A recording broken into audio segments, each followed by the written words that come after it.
malapit sa palengke ng gagalangin dito sa Tondo, nagpa-anti-rabies, kung saan makikita nyo dito yung mga nanay na may daladalang bata. Ayan, dahil sa magpapabakuna ang kanilang mga anak. Ayan, maraming mga pager dito.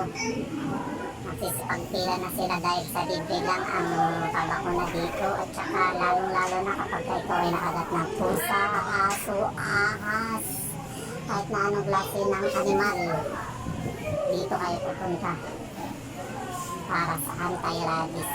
Libre lang to mga guys. Ayan.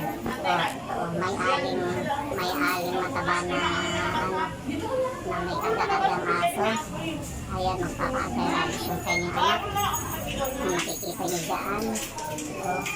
Nakaterno pa ng itim. Kalakad-lakad. Sa'y umalis na guys. Dahil sa may daladala siyang aso.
Sorry.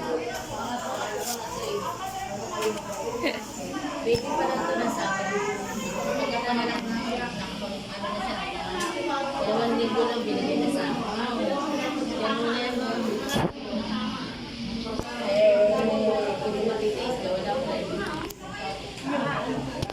Para sa pag ako nilapit talaga ng mga anak ko. Malaki na naman din ang anak ko kasi 19.